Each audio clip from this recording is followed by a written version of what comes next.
Welcome, friends and fellow entrepreneurial teachers. Today's guest is someone that I am super excited to introduce you to, and I guarantee that you will learn something about health and general well-being today that will be directly applicable to your life, your happiness, and your longevity.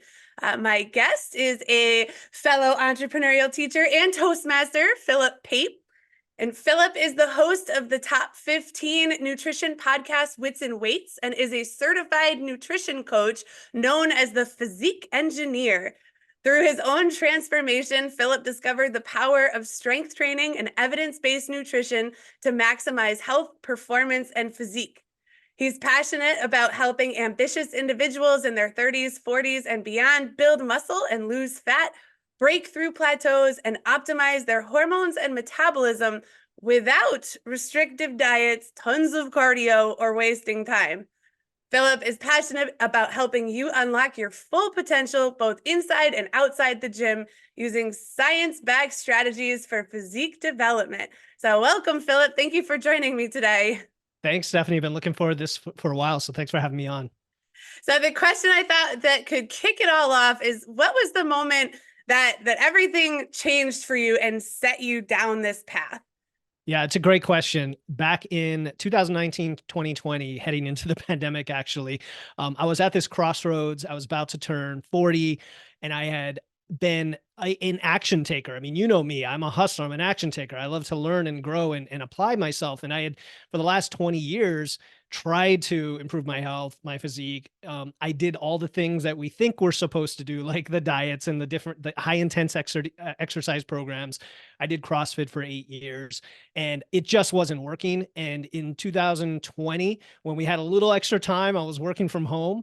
I just dived into a learning mode, right? And I know we're all about entrepreneurial teaching here. I was the student at the time, and I was seeking the books, the podcasts, the videos, everything I could, and starting to filter through, like, what do I trust? What do I don't trust? And let me start experimenting on myself. And that's what I did. I experimented with different ways to work out, different ways to eat, and I eventually converged on something that was a light bulb moment for me in around 2021, which is I can get the results I want. I can know how to make it happen for my body, and I can do it in a way that where life is still enjoyable. Like that third leg of it is what so many people are missing, because they're just, restricting and cutting and always dieting and doing things that make them miserable and saying that it's miserable. Like, I hate working out, but I'm going to do it anyway. And I sort of flipped that whole script, if you will. And that led me to wanting to share that with the world, like wanting to teach other people this thing that I had discovered, which is out there, but there's so much misinformation in the fitness industry. How do you get to it? Right. So 2021, in Toastmasters, I decided to do an advanced project called Create a Podcast. And right away, I knew what topic I was going to cover. It was strength training, flexible dieting, all the things I had done for myself and to help others. So I started the podcast with like 10 episodes. Very nerve-wracking when you start a podcast when you've never done it before, as you would know. Like, who's going to listen to this? Is the information valuable? How am I going to sound? Like all the insecurities. And I put it out there, and the downloads started to trickle in, very slowly over time. And after about 10, 15 episodes, I said, you know what, let me bring on a guest. And a coworker of mine, she's a competitive power lifter. You probably know her, Tyla. And she agreed to come on and talk about her story. Well, she listened to my podcast before she came on to prep. And she sent me a voice message in the car. Like, she said, I have to send you this message. It was like 5 Instagram voice messages because they cut you off. And she said, I listened to your show, and then I kept listening, and I just had to binge all like 15 episodes that were in there at the time. And she said, you know what? I just learned for the first time why all my other coaches, my strength coach, my nutrition coaches, have told me to do what they've told me to do. I just never got it. I never understood why, and connected that dot. And so that was the first time I realized that there's something special here. And I don't know, the way I communicate the information, whatever it is, that can help people. So she came on the show. We had a great conversation. And then after the show, she said, my nutrition contract is up in like a month or two. Do you want to coach me? I said, well, I never thought about that. Let me look into it. And that's what led me down the path of getting certified, starting to work with her, and 7 other people in a guinea pig group for about 3 months, refine my process, and become a nutrition coach, which I kind of fell into it. I didn't expect to do that. I did. And it has since evolved quite a bit, both business wise and podcast wise, to help more and more people, which is my mission and my purpose right now. Awesome. All right. That sparked many questions, but I do Okay. want to I do want to pull it back another step farther and ask about how you ended up on this fitness journey. So how did you end up here today as a nutrition and physique expert? How did your life bring you to this point? So you mean my personal physical transformation? Yeah. Yeah, yeah. Yeah, is it just one moment? I would say yes. So Halloween of 2019, I was about to turn 39, and I distinctly remember going to the snack drawer, we call it, in our house. Okay. And we grabbed a bunch of candy. I had candy in front of the TV, and I was like, you know what? I've been doing this like mindless eating for a while now. I don't have the results I want. It's time for another diet, right? I was like, that was my mindset. Like, let's just do another diet. And I went cold turkey from all the things they say you're not supposed to have, right? Carbs, processed food, whatever. And it was miserable. It was miserable. But I talked to my strength coach toward the end of that year. So it was around Christmas time. And I said, going into the new year, New Year's resolutions, which I'm not against having goals, whether it's the new year or in June. And I said, look, what do I have to do here? He said, well, nutrition's important, but you've got to get stronger. You've got to get stronger. And there's a certain way to do that. That's not just working out randomly in the gym. Like there's a way, there's a process, there's a system we follow to do that, to get stronger. And once you do that, you're going to have to fuel that getting stronger with the right food. And it's all going to come together to build your physique and to allow you to, lose weight or fat more easily and all these other things. So he was sort of the catalyst to get me thinking in terms of strength rather than just exercise and working out. And then that led me to wanting to find out more. So the biggest source of information that got me kickstarted in 2020 was the Muscle and Strength Pyramids by Dr. Eric Helms and Andy Morgan, two very well-respected evidence-based fitness guys. And those companion books, they kind of play off each other on both how do you build muscle and strength and how do you improve your nutrition. So I started to apply those principles, and there were things that I was hesitant to do, like track my food. Like my history with tracking was, I hate this, like it's tedious, I don't want to do it. But then when I started to do it and realized I could eat whatever I want, that told me that, hey, I'm okay with a little bit of trade-off here for a massive improvement in my lifestyle and sustainability over here. And so all these little belief shifts occurred, Stephanie, over 2020 in terms of like, I don't have to do a bunch of cardio. I can just walk. I don't have to be in the gym 6 days a week. I can go 3 days for an hour and do it very effectively. Like it's so many things. And that's what I try to help people with now is those belief shifts so that you can get the results and still enjoy your life. All right. So there's an interesting piece to in both of those answers that I want to try to tease out. So one of the things that we focus on, whether we're training our martial arts instructors or through momentum learning, in fact, the reason that the momentum learning system exists is because a lot of teachers forget to share the why. And they also forget how to be a beginner. So they jump steps, which is kind of what you were talking about. It sounds like for that first person that you coached, and even in, information you've gotten in the past, there were steps missing that didn't quite connect the dots. So what you're doing for people is connecting the dots in a way that isn't happening other places. So do you know where that came from? Is it the engineering mind? Because also, we haven't really brought it up yet, but as you're most of your life you've been an engineer, so is it that piece of it? But what's helped you be able to connect to the information in a way that then helps you share it so others can connect to it? Oh, I love this.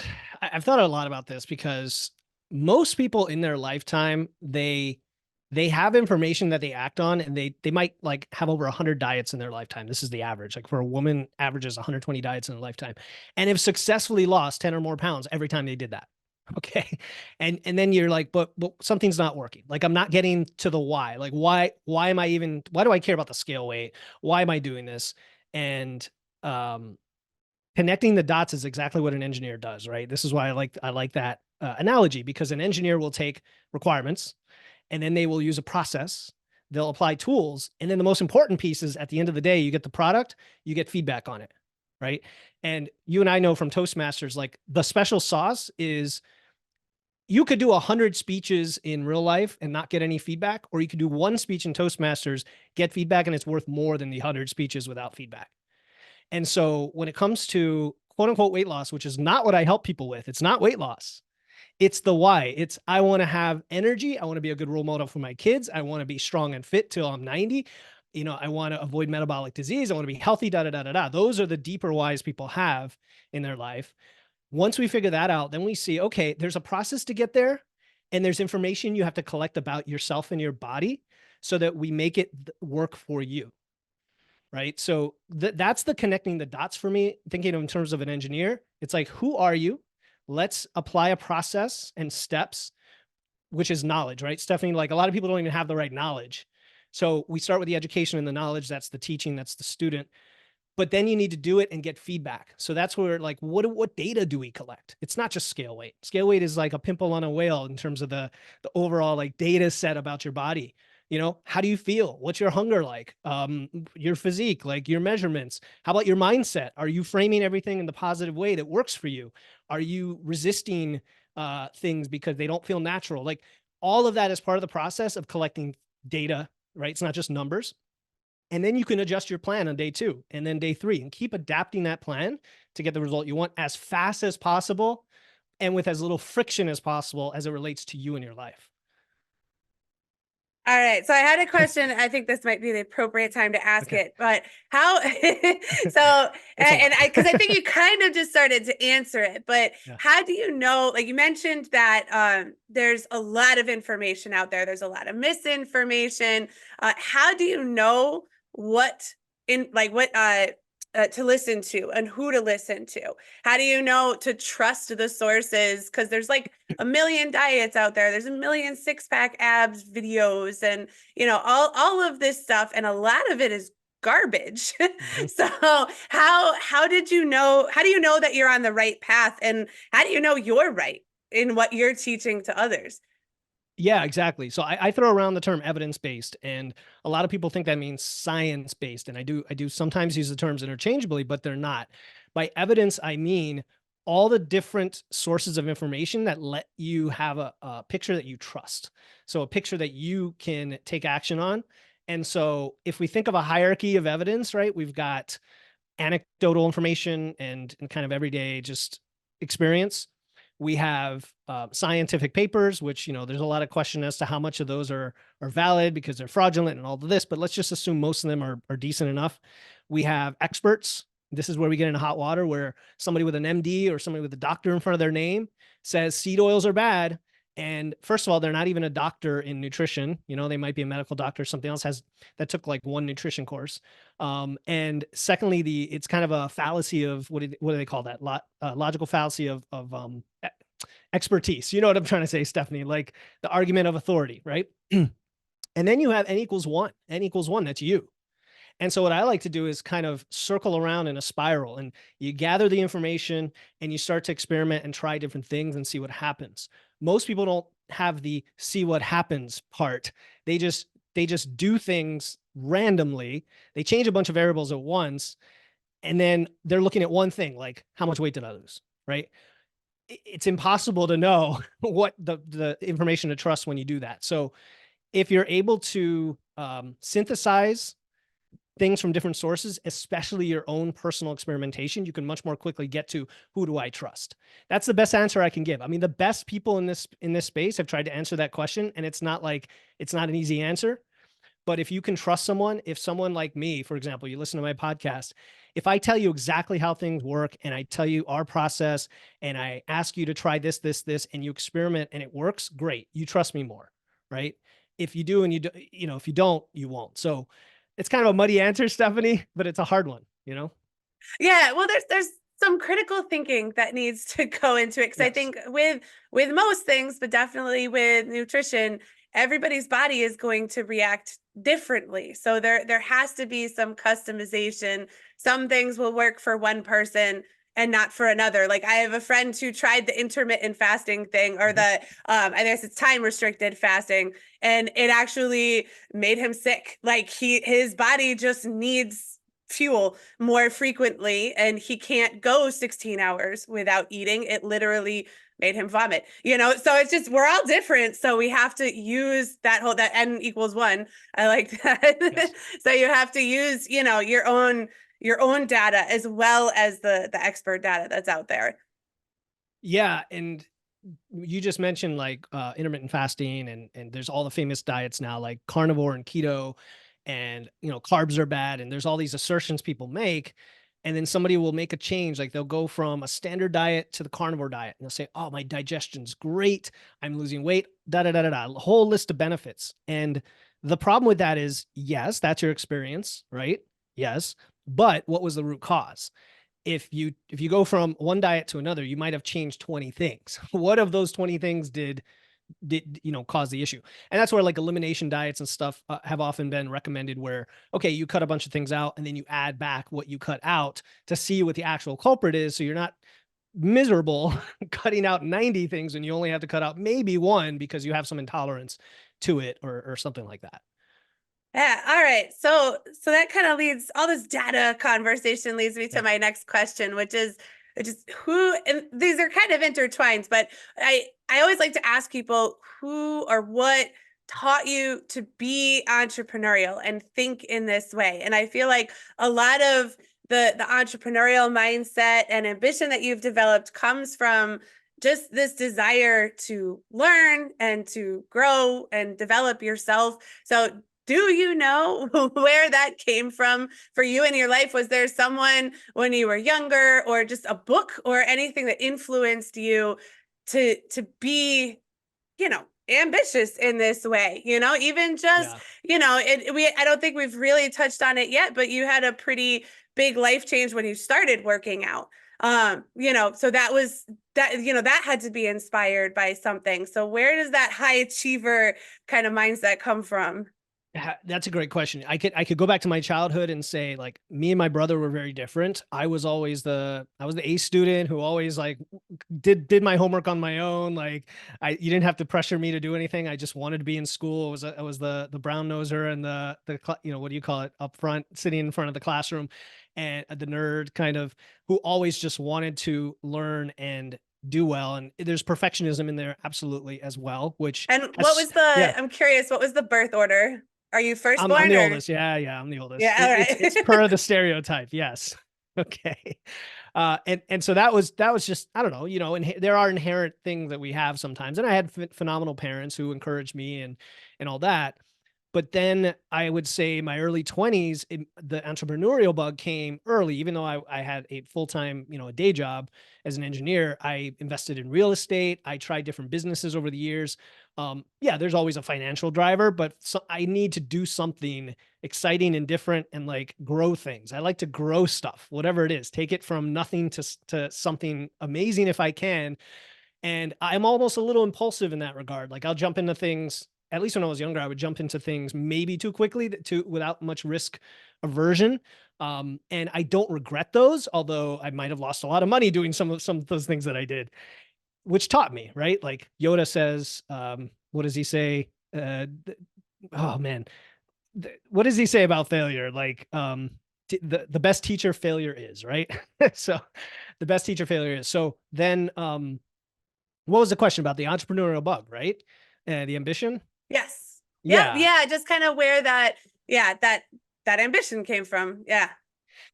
Yeah, that I don't know where it came from, but I know I have it. And throughout my 20s and 30s, when it came, like, fitness wasn't even a thing that I thought I could achieve.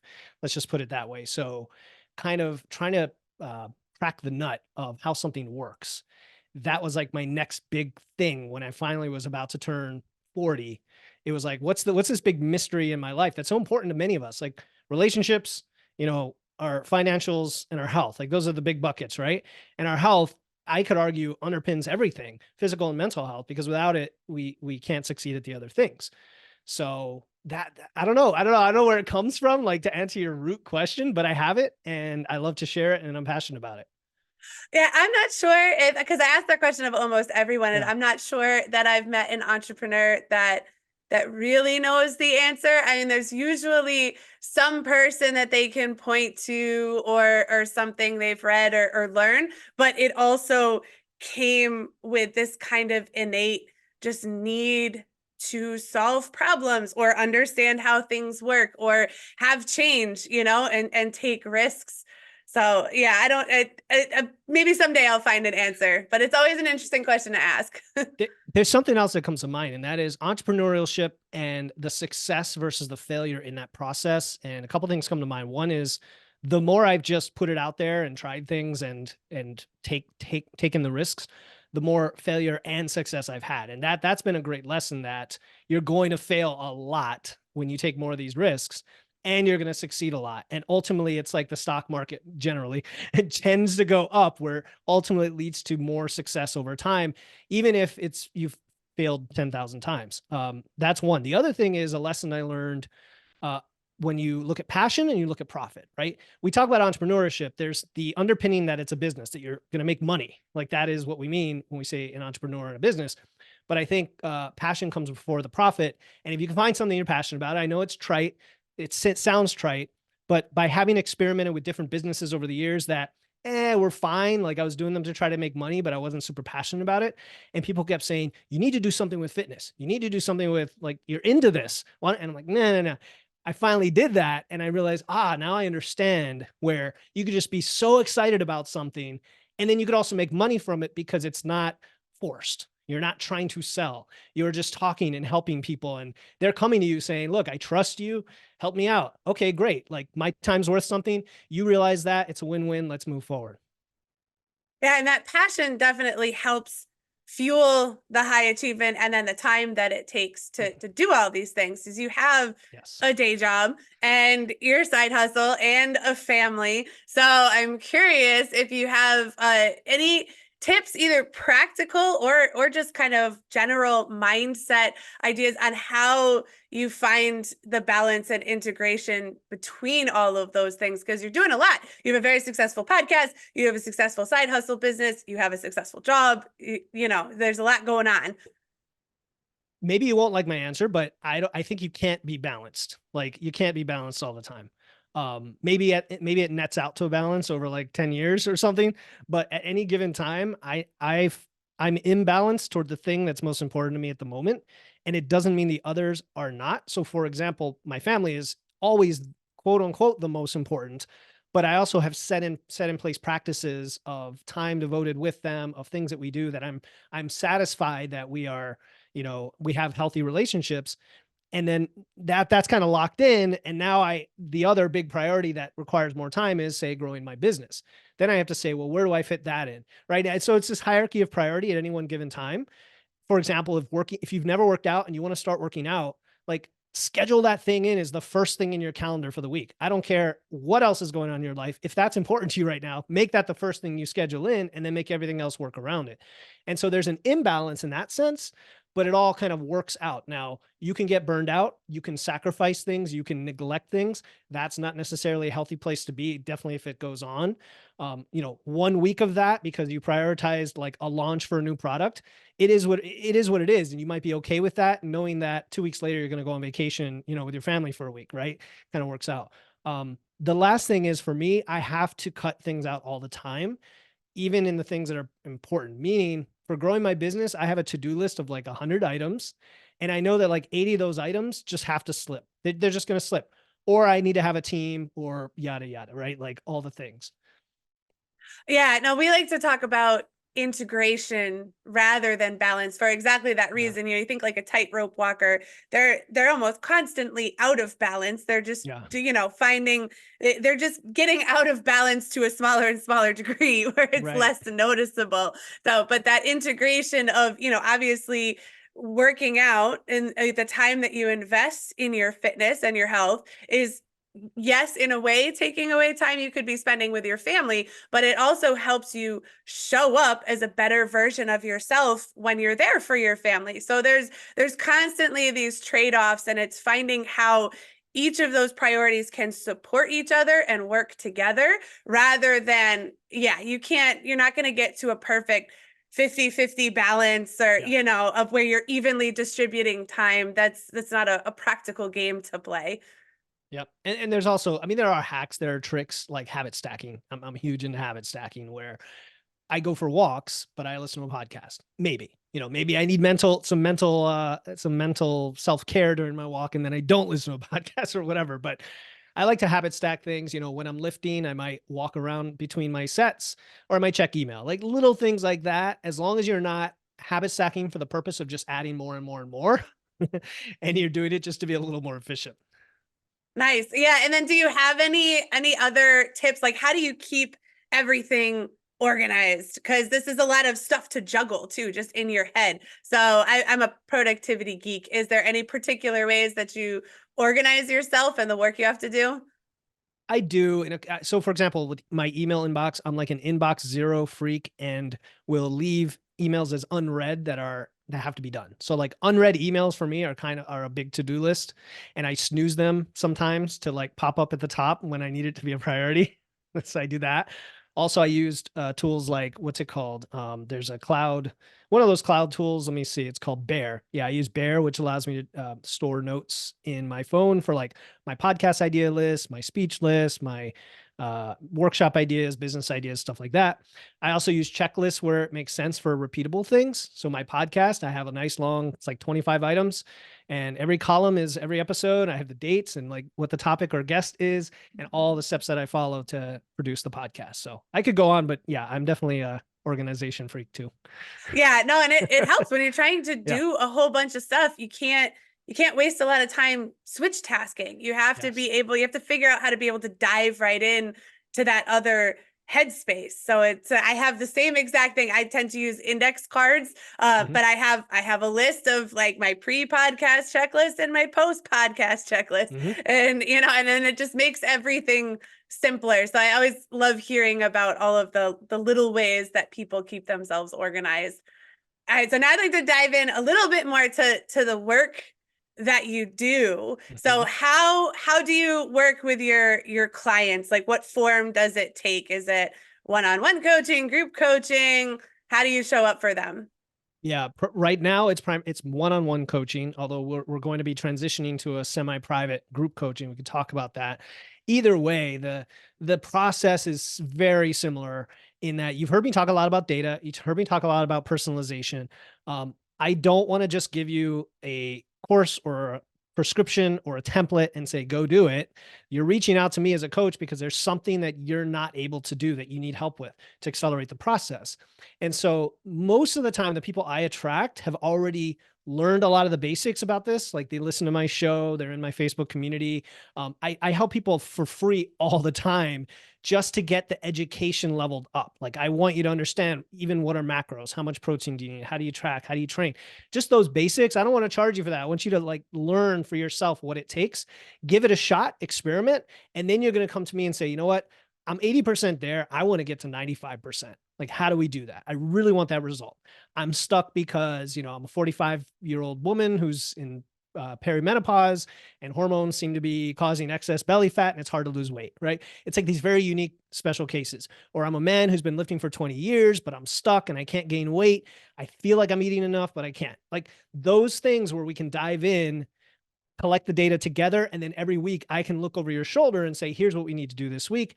And I'm not only helping you get the result, I'm helping you learn your body and how to make it work for yourself so you can fire me one day and be a happy clam the rest of your life and get the results you want. I like that. Yeah, no, and in my mind, that is one of the markers of a good coach or teacher, is that their goal is for you to graduate and be able to do it on your own. If there's someone that makes you feel like you're going to need them forever, that should be a red flag. So what's the first thing that you do to help move people towards positive change? So when they first show up to be coached by you, what's that first step? The first step is learn about all about you as much as I can, right? Like it's like a diagnostic experience where, yeah, there's an intake form. We talk on the phone, and I want to ask you a bunch of questions. So, if you're not willing to share everything about your life, from your dieting history to your schedule to how you train to your, how much water you drink, everything that goes in your body and affects your body and your mind in any way, I want to know it. And I'm going to ask you very specific questions to get to that. And from that, I can say, okay, I'm going to take the principles of a good nutrition plan and I'm going to significantly tailor that to you. Because let's say you just don't eat broccoli. Great. I'm not making you eat broccoli. Okay. Or let's say you have a night shift. Okay. We're going to have to work around that. There's very unique situations people have. That's the way I do it with you. And then you're going to have a million questions for me. I might answer one or two of them that first week. The rest of it is, hey, let's not stress. Let's do baby steps. Let's do one or two changes that week at a time. And then next week we'll see how it went and we'll get the feedback. Let's be patient and get some feedback. Then that week we can adjust. And the next week we can adjust. And before long, before 2-3 months, you've made more change toward the better than you may have made in the past like 10 years because of that iterative, accountable process that we have. But I'm sure there's an element of you're asking people questions that they didn't ever think to ask themselves. So you're taking them through a self-discovery process. I wouldn't be surprised if light bulbs go off for people, especially in the realm of like mindset and their relationship to food and fitness in that initial conversation. It's true. I definitely ask them why they're doing this, what they're getting at, what they want to get out of the experience, how they want me to support them, how motivated they are. There's like little trigger questions that tease out some of the mindset stuff. At the same time, Stephanie, when we talk about balance, for example, I feel like there's some coaches that go way too far in the mindset direction and way too far in the physical direction. And I think there's this happy medium where you can take a simple physical action that gives you a quick win that then improves your mindset. And so there's this combination of like, let's do some reframing, sure, but let's also just do it. Do the thing I'm asking you to do. That's super easy and a small change from your existing comfort zone. And then let's see what happens. And when it happens, you're going to jump for joy. That's going to affect your mindset. So I want to point that out because like some coaches get too deep on the like emotional trauma and maybe there's a place for that in certain, for certain people in their background. And others just are like, no, here are your macros, here's your training, just do it. I like the happy medium in between. Yeah, like I see how that would get the flywheel spinning too, Yeah. because you do need a balance of, there's the cognitive piece of understanding, there's the emotional piece of, connecting to your why, but then there's also the action and the belief that you can make change, which comes from, the evidence of you actually Yes. making changes in your life. If you just talk about making change and you don't ever do it, then it's not going to help you believe that you can do it. Yeah, So that's where intrinsic motivation comes from. Because people ask me all the time, how do I get motivated? How do I get consistent? I'm like, that's the effect. Like motivation is the effect of taking an action and getting that win. Motivation is the effect of that, right? So you take an action, you get a win. Now you're motivated to do it again. The rut that people get themselves into, especially in nutrition and fitness, is they take the wrong action and so they don't get the result they expect and they get discouraged, or they feel like they have to force that action over and over again thinking they're going to get the result they want and they still don't get it, right? So that's where the knowledge piece is also very important. all right. So what are some of your favorite stories of transformation or just the positive impact you've seen from your work? So how do you have any stories of people whose lives have been changed by working with you? Because those are always fun to hear. Absolutely. And that's my favorite part of the job is like the surprises, because I know this stuff works physiologically, but when you see an individual, give you feedback that they were surprised that something happened, it's a light bulb moment for them. Like, because that's the aha moment. So for example, I'll give you, a client. She's actually around 32, been working with me for probably a year and a half now. And most of my clients work for anywhere from 6 months to 12 months. And a lot of clients will continue working with me, not because they're dependent on me, but because they want to keep growing into that next phase and trust me in the process. So she came in with, she had taken Adderall as a kid. And she had hormonal issues from her late teenage years. She had adrenal dysfunction, and she had thyroid issues, and she had been on all sorts of meds. was highly stressed. She was a massage therapist who works like very long days on her feet, you know, massaging clients. And she just wanted to feel better. Like that was her goal, right? It's not, she didn't care about physique or anything else. She wasn't overweight, anything like that. And I like this example because yeah, I can tell you the million of people who wanted to lose weight and what we did, but um, we had our first conversation and she told me what she was doing. This is where I asked the question. She was doing a lot. She was doing too much, right? And this was part of the root cause was she didn't realize that all the things people told her to do, the, you know, the Peloton and the running, the high rep strength training, you know, cutting carbs, like that, those are the opposite of what would help her in her body. So we just stripped everything back. We moved to a heavy lifting program 3 days a week. We cut out all her cardio except walking because I'm like, you know, you get a lot of cardio from your work, to be honest. And we increased her carbs massively. What happened? The stress started to come off. She started to feel better. Eventually, after months, she went off most of her hormone meds. She had no more adrenal issues. Like it was amazing. And I'm not going to say that works for everyone with hormone issues. Like it depends on if you're 30 versus if you're 50. There's different things going on. But in her case, the amount of stress on her body was just so massive. We just had to remove it. And the way to remove it seemed counterintuitive. Like lifting heavy weights was extremely helpful to her to remove the chronic stress.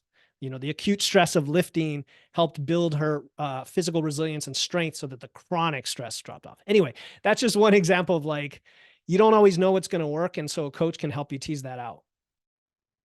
Yeah. All right. So I have two questions. Okay. So one, I think it's always good to hear from different coaches in different, you know, areas of focus, just what the value of having a coach is and when you know that you should get a coach. Mhm. Oh, that's a question. Okay. Yeah, yeah. How do you know when it's time to bring somebody else in? I mean, ask yourself the question, is what I've been doing giving me what I want? It's as simple as that. Is it working? Is what I'm doing working? And a lot of times you'll say, well, it has worked in the past and I'm just going to do it again. But to me, that means it's not working.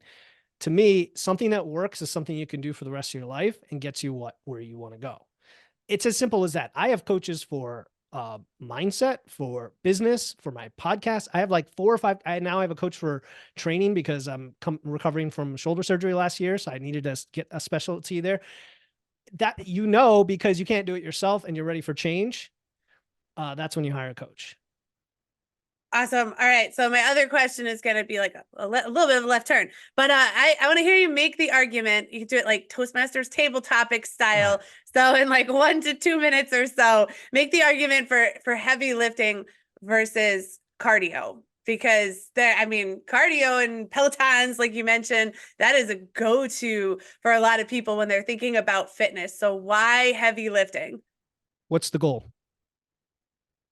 That I'm going to ask it back at you. What is your goal? Right. So that's what I would ask. So that's a rhetorical question, Stephanie. I won't put you back on this. So if your goal, like with my clients, is to look better, feel better, perform better in your body without feeling restricted, right? That's an improved body composition, improved health. We have to build muscle. Like muscle trumps everything else. It trumps weight loss. It trumps even diet to an extent when you haven't focused on muscle. From the age of 30 to 70, you lose 1% of your muscle mass every year. Okay, it is massive. So we are becoming extremely weak and frail individuals by the time we get older. All that running is going to do, all that cardio is going to do is burn a few calories. And in fact, it may burn fewer calories than if you didn't do the cardio because your body will adapt to that cardio. Whereas strength training, heavy lifting, challenging your body to grow muscles will tell your body that muscle is important. You're going to add more muscle over time, and that'll make you stronger, capable, functional. Not only that, more muscle tissue is associated with lower metabolic disease, longevity, uh, insulin sensitivity, like the list goes on. And people are surprised by that. But I've had clients who are quote unquote overweight, but because they've been lifting for 20 years and have a lot of muscle mass, their health is fantastic. Their blood markers are fantastic. Sumo wrestlers are like an extreme example of this, where metabolically, they're actually pretty decent despite carrying excessive weight because they also have excessive muscle. So that is the argument for why strength training is numero uno in my book. All right. So I think I know the answer, but when should someone do cardio? When would that be an appropriate thing to bring into their training? Cardio, there's different forms of cardio. We've got low, medium, and high intensity. So low intensity, like walking or slow biking or swimming or something like that, you can do as much as you want whenever you want. I mean, obviously anybody can do anything to excess. And I've seen crazy numbers of like, I get 30,000 steps a day. I'm like, okay, that may be too much because what are you doing the rest of the, you're just walking all day. But yeah, 10, 12, 15,000 steps, even up to 20,000 steps is actually fine, and it, yeah, burns a lot of calories. It's not necessarily why we do it though. It also helps with your digestion, your metabolic health, and so on, your cardiovascular health. Medium and high intensity cardio, I think if you limit it to about half the time that you're lifting weights, if lifting and muscle is your priority, is fine. And if you're doing it for enjoyment, that's a great reason to do cardio for mental health, because then you get 2 for 1. If you're doing it for because you have like pre-diabetes or something like that, and you're trying to improve your resting heart rate and your VO2 max, that's also great. But don't do it so much where it's tearing up your muscles, it's causing you to lose sleep, it's causing you to feel fatigued, where you can't perform next time you go into the gym. That's my general recommendations. Yeah, even people training for a marathon, they don't actually run the marathon until the event That's true. because if they're overtraining. There's someone Yeah. I know that recently did an Ironman, and the only time that he did that length of fitness or of cardio was for the event. Leading up to that, it was almost like going to like halfway, to of the total number that he was going to have to perform. So because you don't want to burn yourself out. So yeah, so it sounds like, it's all just based on your goals. So if your goal, like, Ken, my partner in Momentum Learning Systems, he loves doing Spartans. So for that, sometimes he's running literally a half marathon as well as obstacles. So the running is important to the training. But if you were just looking for general health and fitness, then it's sounding like running is not the best way to get there. Yeah, Ironically, not the yeah, fastest way yeah. to get there. Yeah, I mean, if we talk running specifically, it's like my least favorite form of medium and high intensity cardio, unless you, number one, enjoy it, or number two, it's for an endurance event or a competition. Like you're trying to be a runner, because that's specificity. Sprinting, maybe like throwing some sprinting in there here and there is kind of cool. But the problem with running, not the problem, but the fact of the physiology of running is, you're impacting on every rep, and you're effectively getting like a mini squat every time you run. And so there's both the eccentric and concentric part of the muscle movement. And it's that eccentric part that causes soreness and tearing. And that can basically slow down the adaptation from your lifting sessions if you do too much of it. So it just kind of blunts the hypertrophic response of building muscle. Cool. Yeah. Yeah, you Anyway, just to got get all into science, sciencey yeah. on us I there. know, I know. I can do that for days. Yeah. And do on your Yeah. podcast. Yeah. That's right. That's right. That's right. Yeah. All right. So I have some wrap up questions, some friendly fire questions. I the idea was that they would be like rapid fire, but they don't really lend themselves to that. So the first question is what should someone look for in someone who does what you do? So if they're looking to hire a nutrition coach, what are the things that they should look for to make sure they're hiring someone they can trust? I don't even think it has to do with nutrition. What you should look for in any coach is transparency. And by that, I mean, exactly what they do, how they do it, and what they charge. Like, it's simple as that. There are so many coaches that are marketing experts who sell you on the result, right? Like, you don't buy the plane ticket, you buy the beautiful, relaxing trip in Cancun, right? You don't buy the nutrition coaching, you buy this amazing body with a 6-pack, and you only have to go to the gym 2 days a week, da da da. But unless they tell you how they do that, like step by step, what you get out of it, how you interact, how you communicate. And then, yes, if someone asks me the price, I'm just going to tell them. I'm not going to, play around, play games, send them to a webinar, send them to a sales page. To me, that's the most important thing when finding any coach. And so for my community, the way that works is I invite you to check out my podcast. I invite you to check out my free Facebook community. I don't want you to just come to me cold and say, I want to hire you. In fact, the worst clients I've had, I've met that way. Right? Like, I want good clients too that I can help. And so when you like and trust me because you've come into the community and you've heard exactly how the process works, we're a good fit. And then, I can send you the information, on my website. I've got a YouTube video that walks through for like 20 minutes how it all works. If that's not for you, you'll know and you can move on. Perfect. And what's one thing that you would suggest to our listeners that they can apply in their lives today? Start with one thing. Just start with one thing this week that is barely beyond your comfort zone. Maybe it's adding protein into your breakfast. Maybe it's adding vegetables into a meal. Maybe it's going for a 10-minute walk after lunch every day so you get an extra 1,000 steps. Maybe it's just drinking an extra glass of water. So start with one thing, get it to become a habit, and then build from there. Perfect. All right. And what's the most valuable lesson you've learned through your entrepreneurial journey? I think I alluded to this before. It's the resilience that comes from just doing things, knowing you're going to fail more and more and more, and embrace failure like that. It's as simple as that. Just embrace the fact you're going to fail all the time, because every failure is an opportunity to learn. And again, we throw this around as this trite thing, but most people don't do that. Most people sit back. They're resistant to change. The cost of change seems more than the cost of saying the same, or vice versa. You know what I was trying to say? And they just don't go after it. So just go after it. I like it. All right. And then the most important question, how can people connect with you? Check out my podcast, Wits and Weights. Nice alliteration there. Go follow the podcast. And then if you want to reach out for anything else and talk about coaching, you have to go to my website, witsandweights.com. Awesome. Well, thank you so much for joining me today, and keep being you. You're doing awesome stuff. And I really like the approach that you take to teaching your clients, not just, pushing them, not just coaching them. You are a teacher. So keep doing what you're doing. Thank you. I take inspiration from the best entrepreneurial teachers like yourself. I think that's where it's at. So thank you so much for having me on the show, Stephanie.